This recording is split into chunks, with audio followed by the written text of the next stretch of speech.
Alrighty, welcome back everyone. We just talked about all of the big time matchup, just gave some final thoughts there, some different injury news, some different things that you're going to want to be on the eye out for. But at the end of the day, it's a really fun weekend and a number of things that could happen that could totally impact the CFP race at the very end of the year. But we got some superlatives to talk about. We got game of the week, underrated game of the week, quarterback battle of the week, the team that will impress the most, and a number of other things right now. So let's go ahead and jump into this. The game of the week to me, very, very tough. I think there's four, maybe even five different games that you could pick for this. For me, is Texas Tech at Utah. This one's special in so many different ways. It is an absolutely perfect matchup because you have a Texas Tech team that has so many portal guys, and the talk of the town has been how much money they spent in the portal and how much they did to make this team a full-on contender for the CFP. You have a Utah team that, at least by brand, is that stable product, is the one that is always in the hunt, regardless of where they are in conference and whatever. And they have this new exciting quarterback, this new exciting OC on both sides of the ball, new exciting OCs.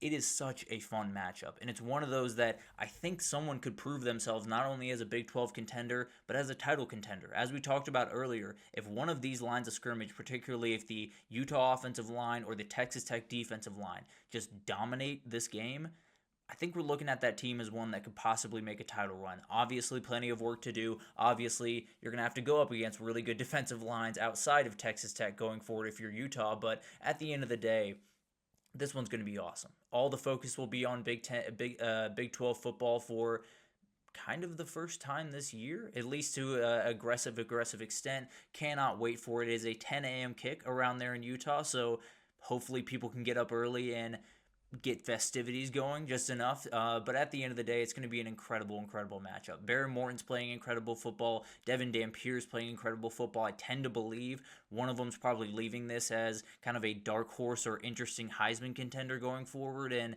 you have a team that can do something really special, and it's going to be a huge narrative talking point the rest of the way. I do think someone leaves here as the on-odds favorite by a margin in the Big 12 going forward, and I think everyone else is just kind of looking up at this team, trying to take them down the rest of the year. Who it's going to be, who knows? I'm leaning Utah, but not by much, if I'm being totally honest.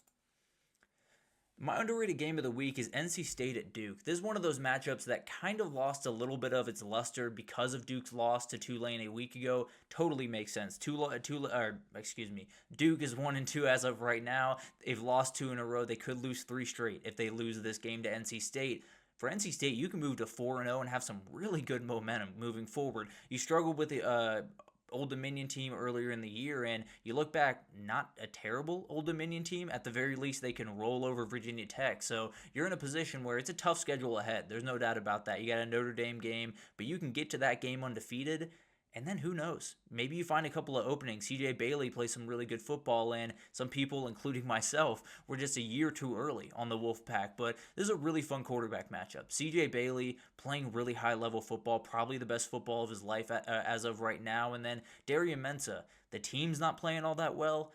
That dude's doing just about everything you can ask him to do. Now, a couple of mistakes here and there, especially in that Illinois game, kind of lost himself late in that one trying to force the ball. But at the end of the day, very talented quarterback. Two very different quarterbacks in a lot of ways. Darian Mensah a little bit more of that pocket passer. CJ Bailey more than comfortable in the pocket, no doubt about it. But when you have 6'6" ability and that athleticism, you're probably going to get out and run a couple of times, and he does it about as well as any quarterback in the country. So I think this is going to be one of those games that could mean a whole lot of nothing at the end of the day, if I'm being totally honest. These could be two teams that don't really factor in at all. Duke could win this game by 14, and we're thinking, okay, so NC State was able to just kind of skate by the first couple of weeks, and that was that. Or NC State wins, and we're looking at an interesting contender, and maybe Duke is able to win and then totally rebound their entire season.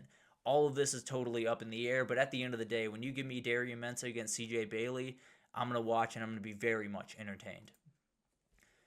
Stick with me here. This is not the best quarterback matchup. I understand that's what it says up top. This is not the best quarterback matchup of the weekend.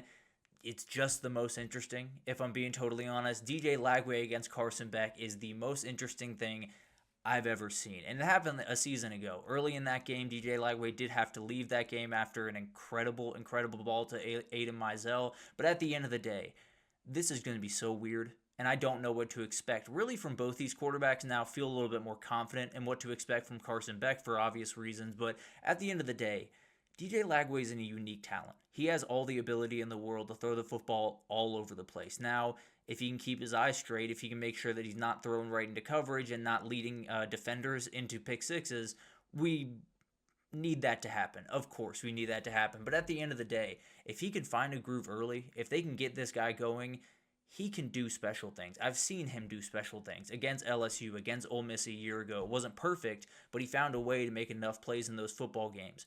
Carson Beck on the other side has been as steady as you could possibly hope through a couple of games. I don't expect that to change a ton. That being said, he did throw 2 picks against Florida a year ago when he was at Georgia, and maybe it's just one of those games where he kind of regresses just a little bit. I think everyone is looking at Carson Beck, and he's playing great football. He's doing everything he's supposed to be doing.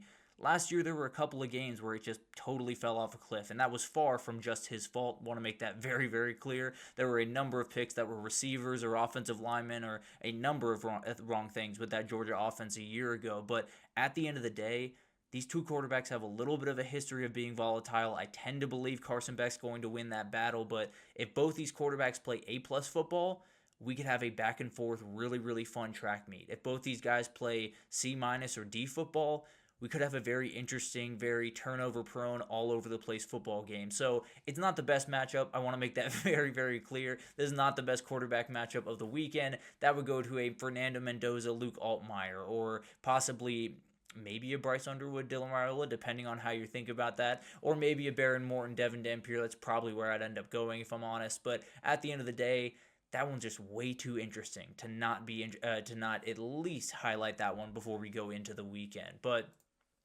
the team that will impress the most to me is the TCU Horned Frogs. They go up against SMU this weekend for the battle for the Iron Skillet. Love that nickname. But at the end of the day, I think TCU is going to dominate this football game. I don't necessarily think they're going to win by 28 and make SMU look like a G5 or FCS team. Love my G5 teams. But at the end of the day, the SMU defense is a real problem, especially against the pass. Josh Hoover will do just about anything he wants, if I'm being totally honest. And then on the other side, TCU has one of the best run defenses in the entire country. They only give up 50 yards per game thus far, and they've played a couple of relatively solid teams, not necessarily world beaters, but at the end of the day, you're able to slow down a Bill Belichick rushing attack that much. You're doing something right at the end of it all. So I do think they're going to be able to stop the SMU run game just enough, and then I don't think there's enough openings on the back end of this defense. I think TCU kind of rolls in this one, wins by about 14-17, and they're the team that everyone looks at right with Utah and Texas Tech at the end of it. You know, you have Utah win that game, and then TCU kind of puts on a show, and you're thinking, okay, TCU, Utah, and then Iowa State, Texas Tech right after that. But it really is a huge game for them, and I think they could do as much for themselves, at least in the national perspective, as a Utah or a Texas Tech could if they're able to roll over SMU this weekend. My upset of the week is very simple, and it kind of was a layup as I was going through these. East Carolina is going to beat BYU. I feel very confident in this, and obviously it probably means I'm going to be wrong, but at the end of the day, I do feel really confident in this one. I do think BYU is a team that kind of just plugging along right now. No hard games, nothing that really stretched them, but hasn't played all that pretty. They do still have a freshman quarterback in Bear Bachmeier, and the big time question here is they're going on the road to Greenville, North Carolina. Not a good idea. I think you're in a position you're facing a very good team that is 2-1 right now. They only had a 7-point loss to NC State earlier in the year, and we talked about what they have been doing throughout this year. They've shut out I believe, Mercer, if I'm not Campbell. They shut out Campbell in week 2. Only gave up 3 points to Coastal Carolina. Excuse me. They gave up 3 points to Campbell, then shut out Coastal Carolina the next week, so apologies for that. But this defense has a lot of juice, and Caden Cowser is playing some really good football at quarterback for them. They have some very fun guys on the outside that are making all types of plays.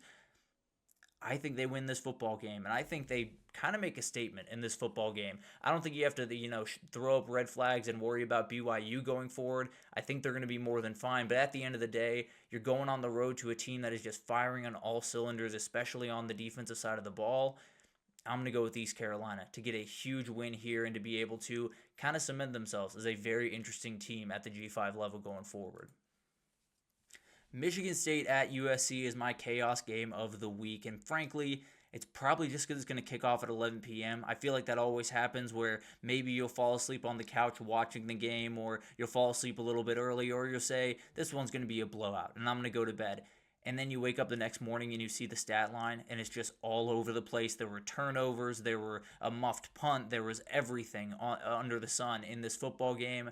I tend to believe that's what's going to happen in this one. Aiden Childs just has a way of making things just a little bit weird in football games. I think that offense is really fun up there in Michigan State. For USC, they want to push the ball downfield. No two ways about it. They are going to push the ball downfield. I believe Jaden Mayava is number one in the country in average depth of target thus far, and if they're going to push the ball downfield, they're going to make mistakes, and there's going to be a couple of ones going the other direction. It's going to be really, really fun to watch. And if USC is to lose in this spot, now, obviously, I am going to pick USC, but I did pick Michigan State plus the points as one of my best bets. If USC does lose this one, they could lose the next four. They get Illinois, they get Nebraska, they get Ohio State, I believe, or Penn State.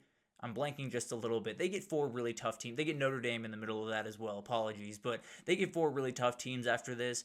They lose this one, it could be tumbling down a hill, and then maybe Lincoln Riley adds his name to the coaching carousel later in the year. But we'll talk about this game when we get to Sunday. This one's going to be really, really fun. It could be one that's a blowout before halftime, but I don't know. I just got a feeling that you're going to sit down at 11 p.m. thinking maybe I'll be able to go to bed early if USC gets up by 21 or 24.